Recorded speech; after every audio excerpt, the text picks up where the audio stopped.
तो स्वागत है आपका सेक्शन नंबर 2 में। यहाँ पर हम बात कर रहे हैं डिजिटल मार्केटिंग के बेसिक्स के बारे में। एक बार दोबारा मैं आपको डिजिटल सिस्टम के बारे में समझाऊंगा और कुछ इम्पोर्टेंट टर्म और जो शब्द हम यूज करते हैं वो शब्द मैं यहाँ दोबारा एक्सप्लेन करने वाला हूँ। आज हम यहाँ पर शुरू कर रहे हैं ये सेक्शन। सबसे पहले हम बात करेंगे डिजिटल मार्केटिंग की और डिजिटल इकोसिस्टम की। कई बार मुझसे लोग कहते हैं कि सर डिजिटल मार्केटिंग का एग्जैक्ट मतलब क्या होता है। तो डिजिटल मार्केटिंग में आपको समझाऊं इससे पहले क्या आप मार्केटिंग समझते हो? मार्केटिंग क्या होता है? अक्सर हम लोगों को पूछते हैं, जब मैं स्टूडेंटों से पूछता हूं मार्केटिंग से आपको क्या समझ में आता है। मार्केटिंग का मतलब या तो कुछ बेचना या एडवर्टीजमेंट करना या पब्लिसिटी करना, ये सब मार्केटिंग है। एक्चुअली ये जवाब अपने आप में सही है लेकिन पूर्ण नहीं। मार्केटिंग थोड़ा बड़ा सब्जेक्ट है। एक्चुअली मार्केटिंग शुरू होता है जब आपके दिमाग में किसी भी बिजनेस की आइडिया आती है।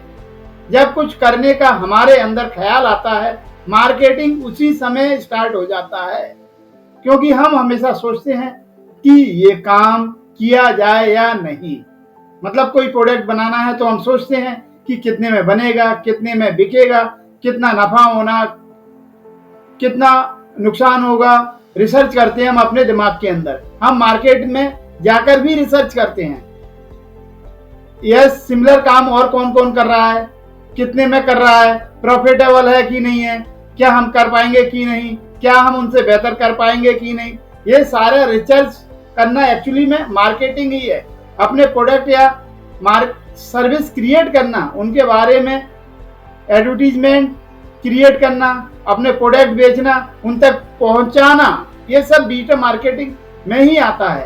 प्रोडक्ट बेचने के बाद भी जब हम कस्टमर से दोबारा कांटेक्ट करते हैं रिव्यू के लिए, रेटिंग के लिए, आपका अभिप्राय क्या है प्रोडक्ट के लिए, आपको हमारी सर्विस कैसे लगी, यह सब मार्केटिंग के अंतर्गत आता है। मार्केटिंग जो है वो बहुत बड़ा सब्जेक्ट है। तो डिजिटल मार्केटिंग क्या होगा कि तो किसी भी तरह की मार्केटिंग में जब आप डिजिटल उपकरणों का इस्तेमाल करते हैं, डिजिटल उपकरण मतलब mobile phone, laptop, computer, laptop, iPhone, tab, software, जब कोई इंटरनेट का यूज करते हैं या किसी भी प्रकार के सॉफ्टवेयर का, कोई भी वेबसाइट एक सॉफ्टवेयर होती है।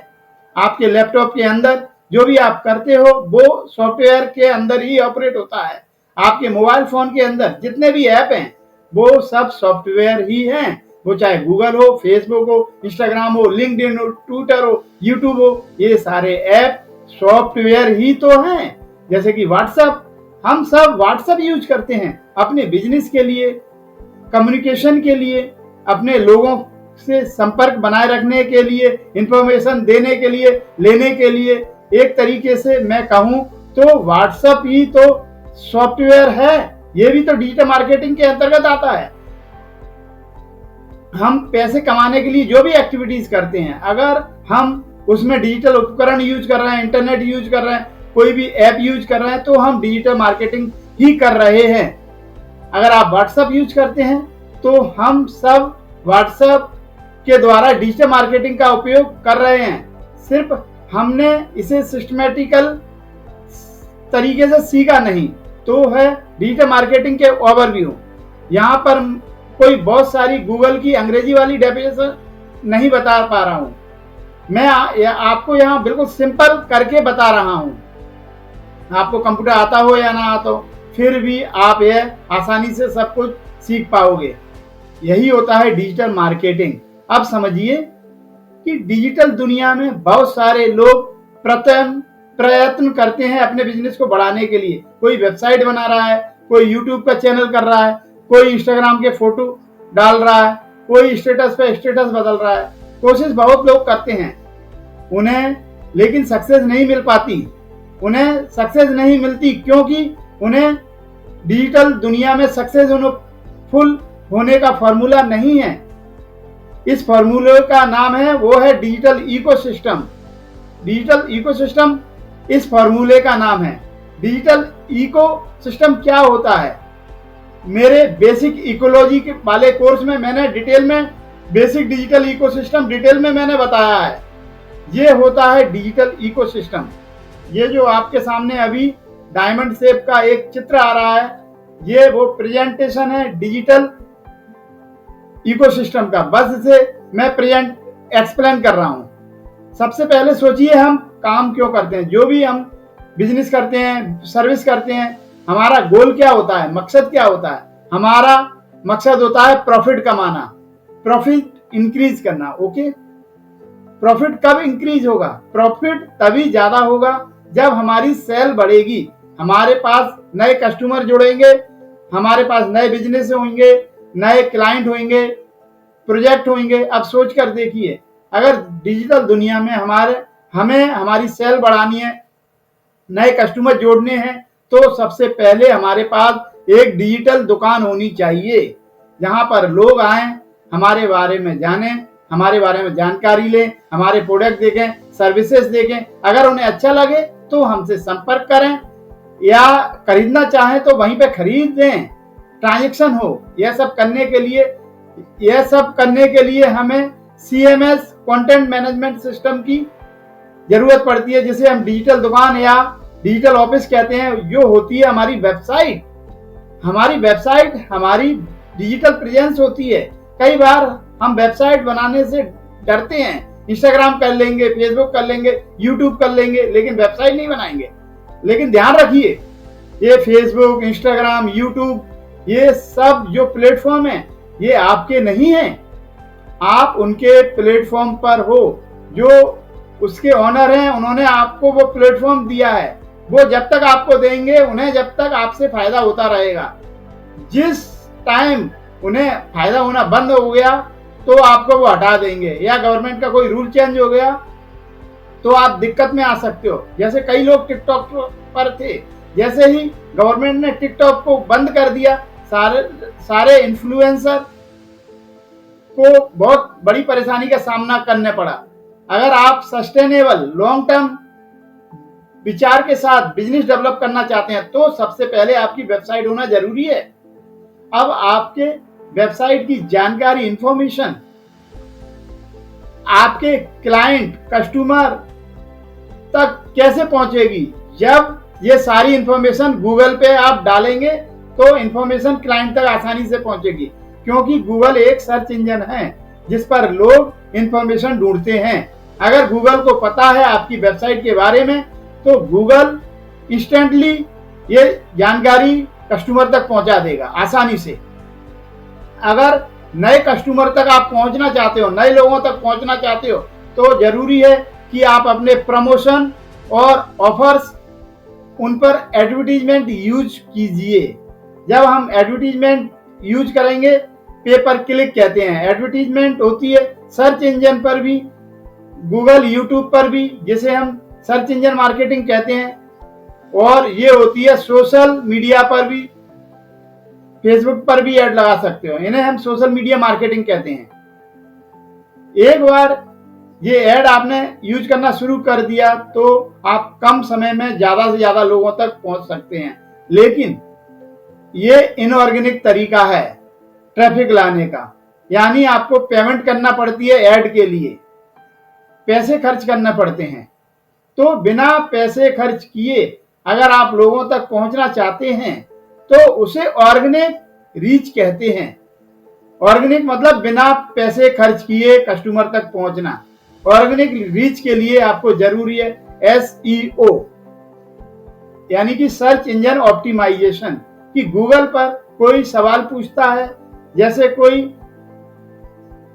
ग्वालियर की सबसे फेमस मिठाई की दुकान कौन सी है, तो गूगल को सबसे पहले फेमस दुकान के बारे में बतानी चाहिए। लेकिन अगर कोई गूगल पे वो उपलब्ध नहीं है और मैं खुद वो प्रोडक्ट बेच रहा हूं, तो वो सबसे पहले मेरी दुकान को वो दिखाएगा, मेरी वेबसाइट का नाम बताएगा। ये कैसे होगा? अपनी वेबसाइट को गूगल पे नंबर 1 कैसे लेके आते हैं, उसे कहते हैं सर्च इंजन ऑप्टिमाइजेशन। इसके लिए आपको बहुत सारी वैल्यू देना पड़ती है अपने कस्टमर को। यह कैसे देंगे, यह वैल्यू क्या होती है, वह मैं सब कुछ समझाने वाला हूं। अभी फिलहाल आप इकोसिस्टम को समझने की कोशिश कीजिए। ऑर्गेनिक रीच बढ़ाने के लिए सबसे पहला तरीका है सर्च इंजन ऑप्टिमाइजेशन। दूसरा तरीका है सोशल मीडिया ऑप्टिमाइजेशन, यानी कि सोशल मीडिया के जो प्लेटफॉर्म है फेसबुक, इंस्टाग्राम, लिंक्डइन, ट्विटर, इनका इस्तेमाल करके हम लोगों को हमारी तरफ आकर्षित करते हैं। क्योंकि लोगों को आकर्षित कर रहे हैं तो सबसे ज्यादा जरूरी होता है कंटेंट, क्वालिटी कंटेंट होना चाहिए, पोस्ट होना चाहिए। अब ध्यान दीजिए, यहाँ पर आपकी आंखों के सामने एक इकोसिस्टम खड़ा हो गया। इसे दोबारा एक्सप्लेन कर दे रहा हूं। प्रॉफिट हमारा मकसद है। प्रॉफिट जब ही होगा जब सेल और कस्टमर और प्रोजेक्ट बढ़ेंगे। यह सब करने के लिए, सेल करने के लिए आपको आपकी वेबसाइट होना जरूरी है, क्योंकि वेबसाइट की सारी इंफॉर्मेशन गूगल पर होना चाहिए। आपकी वेबसाइट को गूगल पर नंबर 1 आना जरूरी है। उसके लिए सर्च इंजन ऑप्टिमाइजेशन करेंगे। लोगों को अपनी वेबसाइट पर आकर्षित करने के लिए सोशल मीडिया का उपयोग करेंगे, जिसे सोशल मीडिया ऑप्टिमाइजेशन कहेंगे। आपके पास जब भी कोई प्रमोशन ऑफर हो तो ऐड का इस्तेमाल करेंगे, लोगों को अपनी वेबसाइट की तरफ आकर्षित करेंगे। जब आप पूरा इकोसिस्टम क्रिएट करते हैं तो ऑटोमेटिक आपका प्रॉफिट बढ़ जाता है, आपकी सेल इंक्रीज हो जाती है, आप अपने बिजनेस को एक नए लेवल पर ले जा सकते हो। ये एक बेसिक डिजिटल इकोसिस्टम है। ये इकोसिस्टम हर जगह यूज किया जा सकता है, भले ही आप बिजनेस करते हो या आप प्रोफेशनल हैं, डॉक्टर हैं, वकील हैं, आर्किटेक्ट हैं, इंजीनियर हैं, सर्विसेज प्रोवाइड करते हैं, टीचर हैं, ट्यूशंस लेते हैं, या आप किसी प्रकार की मार्केटिंग करते हैं, जैसे कि LIC के आप एजेंट हैं, या किसी हेल्थ इंश्योरेंस कंपनी के एजेंट हैं, या आप मल्टी लेवल मार्केटिंग करते हैं, नेटवर्क मार्केटिंग करते हैं, आप हाउस वाइफ हैं, स्टूडेंट हैं, आप जो कुछ भी करते हैं, ये इकोसिस्टम हर जगह अप्लाई हो सकता है।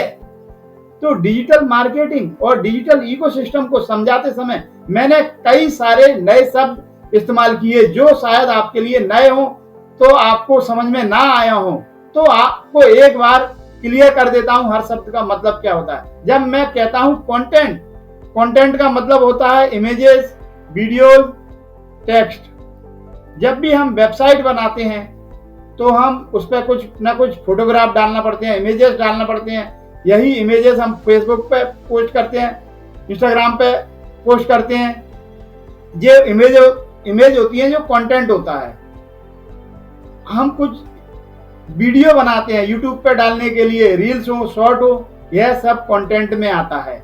कई बार हम कई सारी चीजें लिखते हैं, जैसे कि हमारी वेबसाइट में हमें अपना इंट्रोडक्शन लिखना पड़ता है, अबाउट अस लिखना पड़ता है, अपने बारे में लिखना पड़ता है, ईमेल्स भेजते समय ईमेल लिखना पड़ते हैं, या फिर हम जब एडवर्टीजमेंट करते हैं डिस्क्रिप्शन लिखना पड़ता है, ब्लॉग्स लिखना पड़ते हैं। यह जो लिखावट होती है ये भी कंटेंट का ही एक पार्ट है, जिसे टेक्स्ट बोलते हैं। इमेज हो, वीडियो, टेक्स्ट हो, ऑडियो हो, यह सब कुछ कंटेंट में आता है। इवन ऑडियो भी कंटेंट में आता है। अगर आगे चल के आप पॉडकास्ट बनाओगे तो वो भी कंटेंट में आएगा। तो कंटेंट का मतलब होता है इमेज, वीडियो, टेक्स्ट, ये सब कंटेंट में आता है। सोशल मीडिया का मतलब है ये लिंक्डइन, ट्विटर, इंस्टाग्राम, यूट्यूब, ये इनको मिलाकर सोशल मीडिया कहा जाता है। जब भी कोई कहेगा सोशल मीडिया पर पोस्टिंग करो, या इसका मतलब इनमें से एक प्लेटफॉर्म पर पोस्टिंग करना है। जब भी हम इंफॉर्मेशन ढूंढते हैं तो हम कहाँ जाते हैं? हम जाते हैं गूगल पर या यूट्यूब पर। ध्यान देना, गूगल एक जो है सर्च इंजन है, ऐसा सॉफ्टवेयर है जहाँ पर लोग जाते हैं, सवाल पूछते हैं और जानकारी हासिल करना चाहते हैं, इंफॉर्मेशन हासिल करना चाहते हैं। गूगल पर लोग ढूंढने जाते हैं, इसीलिए उसे कहते हैं सर्च इंजन। यूट्यूब भी एक सर्च इंजन है। यूट्यूब पर भी कोई ना कोई वीडियो ढूंढने जा रहे हैं, वीडियो इंफॉर्मेशन देने का काम यूट्यूब करता है। जब भी सर्च इस्तेमाल होगा, गूगल या यूट्यूब के बारे में हम बात कर रहे हैं, समझ लीजिए इसको। ऐसे ही एक वर्ड यूज किया था, कंटेंट मैनेजमेंट सिस्टम। अब कंटेंट आप समझ गए, इमेजेस, वीडियो, टेक्स्ट सारा कंटेंट है, लेकिन इस कंटेंट को मैनेज कैसे करेंगे, रखेंगे कैसे? तो कंटेंट मैनेजमेंट सिस्टम होती है आपकी वेबसाइट। आपकी वेबसाइट पे आप फोटोज रखते हो, टेक्स्ट रखते हो, वीडियो रखते हो। जब भी कोई आपसे कंटेंट मैनेजमेंट सिस्टम कहे तो आप समझ लीजिए कोई आपकी वेबसाइट के बारे में बात कर रहा है। पीपीसी, पे पर क्लिक।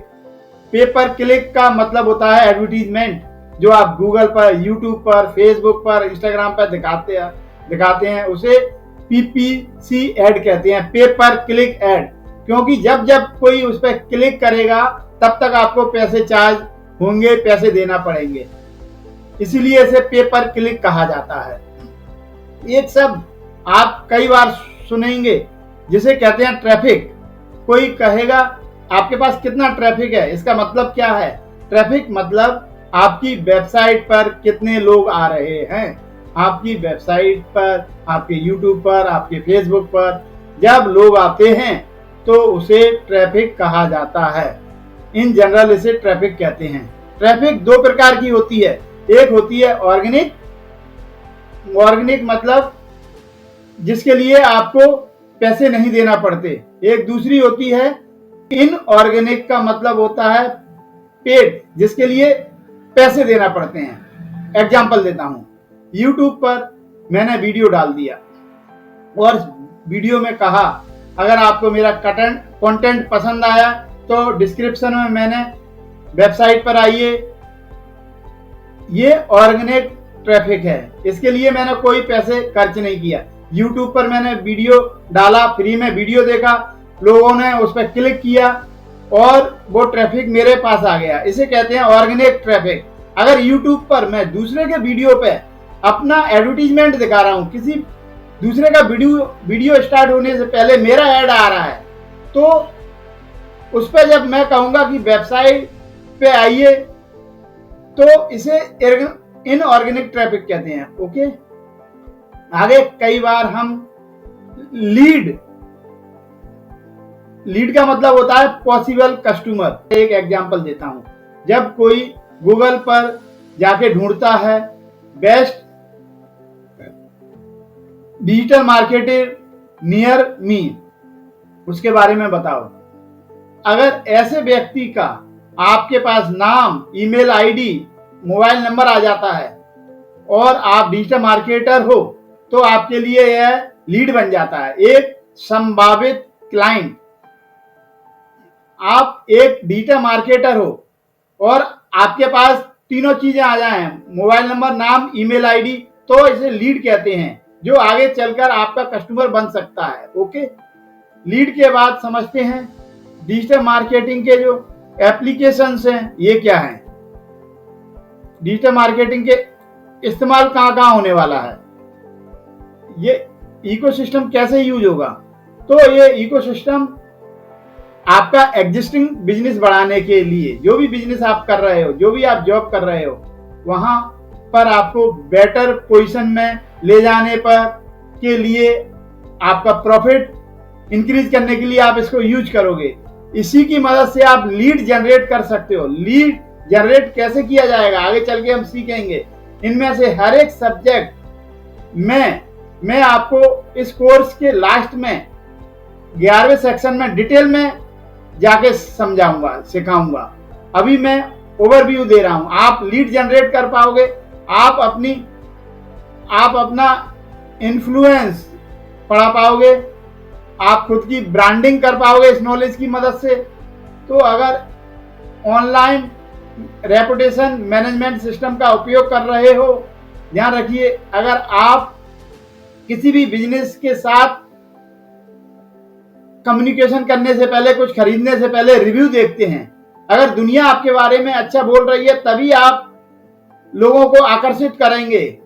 इसीलिए लोग अपनी ऑनलाइन रेपुटेशन को ध्यान में रखते हैं और रिव्यू को अच्छा करने की कोशिश करते हैं। इसी तरह कस्टमर रिलेशन मैनेजमेंट के लिए इसका इस्तेमाल करते हैं। जब आप लोगों से रिव्यू और रेटिंग लेते हो तब आपको उनके अंदर कोई प्रॉब्लम नजर आती है, वो भी बताया जाता है। ये आपके सेल्फ डेवलपमेंट के लिए भी उपयोगी होता है। अगर आपका कस्टमर कोई प्रॉब्लम बताता है तो आप उसे सॉल्व कीजिए। आप उसे अपने तरीके से बदलिए। जब आप अपने कस्टमर को रिस्पॉन्स देते हो, आप कहते हो आइदर थैंक यू कि आपने मुझे ये रिव्यू दिया, सॉरी आपको ये परेशानी हुई, इसके खिलाफ हम करेक्टिव एक्शन ले रहे हैं, तो आपके रिलेशन कस्टमर के साथ अच्छे बन जाते हैं। कस्टमर को यह महसूस होता है आप प्रोडक्ट या सर्विस बेचने के बाद भी इंटरेस्टेड हैं जानने में कि वो प्रोडक्ट और सर्विस सही तरीके से उपयोग हुआ कि नहीं। आपका ट्रस्ट बढ़ता है, लोग आप पे ज्यादा विश्वास करते हैं, आपकी तरफ लॉयल्टी इंक्रीज हो जाती है, रिपीट कस्टमर बढ़ जाते हैं।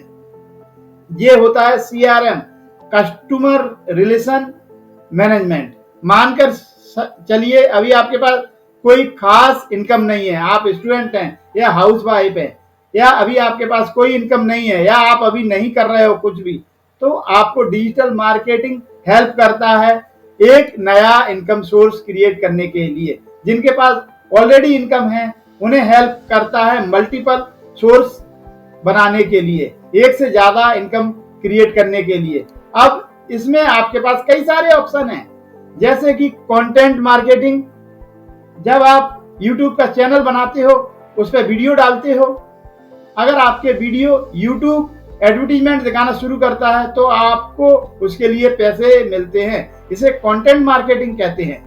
जब आपके पास बहुत सारा फॉलोअर हो, सब्सक्राइबर हो, अलग अलग बिजनेस आपको अप्रोच करते हो, आप हमारा प्रोडक्ट प्रमोट कीजिए, अब इसके बारे में कुछ अच्छा बोलिए अपने चैनल पर, उसके लिए आपको पैसे भी मिलते हैं, उसे इन्फ्लुएंसर मार्केटिंग कहते हैं। आपकी वेबसाइट पर काफी अच्छी इंफॉर्मेशन देते हैं, वैल्यू देते हैं लोगों को, तब लोग गूगल पर सर्च करके आपके ब्लॉग के ऊपर पहुंचते हैं। आपकी वेबसाइट और ब्लॉग लगभग सेम होता है। जब आपकी ब्लॉग या वेबसाइट पर लोग पहुंचते हैं, ट्रैफिक आता है, वहां पर आप गूगल को ऐड के लिए जगह दे सकते हो, एडवर्टीजमेंट दिखाने के लिए। जब गूगल आपकी वेबसाइट पर ऐड दिखाएगा तो आपको उसके लिए पैसे मिलेंगे, इसे एडसेंस कहते हैं। और अपना ब्लॉग डेवलप करके पैसे कमाना, इसे ब्लॉगिंग कहा जाता है। ये सारे पैसे कमाने के तरीके हैं जिनके बारे में मैं आपसे बात कर रहा हूं, और इस कोर्स के लास्ट वाले सेक्शन में मैं डिटेल में भी दिखाने वाला हूं यह सब। अभी आप यह सब जान लीजिए बस। आप पैसे कमा सकते हो एफिलिएट मार्केटिंग से, कि आपके पास ट्रैफिक हो, आपके पास लोग आ रहे हो, तब आप दूसरे लोगों के प्रोडक्ट को प्रमोट कर सकते हैं। अगर आपके पास कोई प्रोडक्ट नहीं है, सर्विस नहीं है, तो आप किसी और का प्रोडक्ट बेचते हो तो उसके लिए आपको कमीशन मिलता है। ये कमीशन जो मिलती है ये एफिलिएट मार्केटिंग कहलाती है। ये इस तरीके से जो काम करते हैं इसे एफिलिएट मार्केटिंग कहा जाता है। अब नॉलेज में बिजनेस में उतर सकते हैं मेरी तरह। मैंने डिजिटल मार्केटिंग सीखा, आज मैं डिजिटल मार्केटिंग सिखाता भी हूं। मैं कोर्सेज क्रिएट करता हूं, कोर्सेज बेचता हूं, कंसल्टिंग देता हूं, कोचिंग लेता हूं, ट्यूशन ऑनलाइन पढ़ाता हूं। इतने सारे तरीके हैं, इन सभी तरीकों को मिलाकर कहते हैं नॉलेज बिजनेस है। अगर आप इसमें इसके बाद भी कुछ नहीं कर पाए तो आप फ्रीलांसिंग कर सकते हो। डिजिटल मार्केटिंग के इस सब्जेक्ट में मैं बहुत सारे स्किल्स सिखाने वाला हूं, बहुत सारे टूल सिखाने वाला हूं। अब आप इनका उपयोग कर सकते हो लोगों को उनका इकोसिस्टम बना के देने में। जैसे फॉर एग्जांपल, अगर आप किसी को उनकी वेबसाइट बनाकर दे रहे हो तो ये फ्रीलांसिंग कहलाता है, जहां आप एक सर्विस प्रोवाइड कर रहे हो, सामने वाले को उसका इकोसिस्टम बना के दे रहे हो। आप लोगों के लिए उनके सोशल मीडिया हैंडल कर सकते हो, उनके पेड एडवर्टीजमेंट हैंडल कर सकते हो, उन्हें कंटेंट बना के दे सकते हो, उन्हें ऑटोमेट बना के दे सकते हो। बहुत सारी चीजें हैं डिजिटल मार्केटिंग में। जब कुछ भी एक सीख कर आप उससे अर्निंग स्टार्ट करते हो, उसे फ्रीलांसिंग कहते हैं। साथ में आप जॉब तो कर ही सकते हो। ध्यान रखिए, डिजिटल मार्केटिंग आज इतनी डिमांड में है कि भारत में लगभग 50 लाख नौकरियां, जॉब उपलब्ध है इस क्षेत्र में हर साल। हर बड़ी छोटी कंपनी सोशल मीडिया और सर्च इंजन पर एडवर्टीजमेंट चला रही है, हर कोई वेबसाइट बना रहा है, हर कोई ऑनलाइन जा रहा है। डिमांड इतनी ज्यादा है की सप्लाई कम पड़ चुकी है। अच्छे डिजिटल मार्केटिंग की बहुत कमी है। स्टार्ट आपको जब आप जॉब से करेंगे तो 15-20 हजार आसानी से मिल जाएंगे। अगर आपको मुझ पे यकीन नहीं है तो आप इस वीडियो के बाद naukri.com पर जाइए, वहां पर सर्च कीजिए, वहां कैटेगरी डालिए डिजिटल मार्केटिंग, एक्सपीरियंस डालिए फ्रेशर, और किसी भी शहर का, आपके आसपास के शहर का नाम डालिए, कितनी नौकरियां आपके पास आती हैं, आपको वहां पर क्लियर यह लिखा होगा। आपको 1,80,000 से लेकर 2.5 लाख तक स्टार्टिंग देंगे, मतलब 15 से 20 हजार तो आपकी स्टार्टिंग सैलरी हो जाती है यदि आप जॉब करते हो। यदि आपको 6 से 8 महीने का अनुभव हो जाएगा तो 25 से 30 हजार रुपए आपको सैलरी मिल सकती है। अगर आपको 1-2 साल का एक्सपीरियंस हो जाए तो 50 हजार से 1 लाख तक सैलरी मिल सकती है। याद रखिए, यहां तक पहुंचने के लिए लोगों को डिप्लोमा, इंजीनियरिंग, पता नहीं क्या क्या करना पड़ता है, लेकिन आप यह सब डिजिटल मार्केटिंग का कोर्स सीखकर आसानी से कर सकते हो। ध्यान दीजिए, डिजिटल मार्केटिंग की दुनिया बहुत बड़ी है, बहुत कुछ हमें सीखना है, आहिस्ते आहिस्ते समझना है, इंप्लीमेंट करना है लगातार। डिजिटल मार्केटिंग सीखने का तरीका एक ही है, लर्न, इंप्लीमेंट एंड अर्न। कि आप सीखिए, इसे प्रैक्टिस कीजिए और इससे अर्निंग स्टार्ट कीजिए। इंप्लीमेंट करते करते आप इससे अर्निंग भी कर सकते हो। यह तरीका है डिजिटल मार्केटिंग सीखने का। डिजिटल मार्केटिंग के बेसिक और डिजिटल इकोसिस्टम को आप समझ चुके होंगे अभी तक, मैं उम्मीद यही करता हूं। हो सकता है आपको यह वीडियो दोबारा एक बार देखना पड़ जाए। डिजिटल इकोसिस्टम को समझने के लिए, इन शब्दों से रूबरू होने के लिए शायद आपको यह वीडियो 2-3 बार देखना पड़े, तो आप इसे देखिए प्लीज। अगर आपको यह वीडियो समझ में नहीं आया हो तो आप 2-3 बार इसको देखिए। जब 1 बार 2 बार समझ में आ जाएगा तो आप तैयार हो जाइए अगले सेक्शन में जाने के लिए। वहां पर हम नीश कैसे सिलेक्ट किया जाता है इसके बारे में डिटेल सीखने वाले हैं। एक्साइटेड हो जाइए। अगले सेक्शन में आने से पहले इस वीडियो के नीचे कमेंट्स में मुझे बताइए कि क्या क्या नई चीजें आपको सीखने को मिली इस सेक्शन में। तो इस वीडियो के बाद नीचे MCQ दिया गया है, मल्टीपल चॉइस के क्वेश्चन दिए गए हैं। एक सवाल होगा, 4 आंसर होंगे। आपको उन ऑप्शन में से एक सबसे सही, जो ऑप्शन आपको सही लगता है उसे सिलेक्ट कीजिए और आगे बढ़िए। यह छोटी सी एग्जाम है आपके लिए। मैं टेस्ट करना चाहता हूं मैंने जो कुछ आपको सिखाया है वो आपको समझ में आया कि नहीं। ध्यान दीजिए, यह टेस्ट आपको एक ही बार देना है। अगर आप चाहते हो अपनी पढ़ाई को पक्की करना तो यह वीडियो आप एक बार दोबारा देखिए, फिर उसके बाद एग्जाम दीजिए, लेकिन चीटिंग नहीं करना है। पहले सवाल देखकर वीडियो मत देखना। ध्यान रखिए, हम सच्ची बात करते हैं, हम ग्लोबल डिजिलॉजी के मेंबर हैं। ओके, अगर चाहिए तो आप सेकंड टाइम ये वीडियो देखिए, उसके बाद एग्जाम दीजिए, उसके बाद आप क्वेश्चन के आंसर दीजिए, उसके बाद आप मुझे मिलिए अगले सेक्शन में नेक्स्ट वीडियो।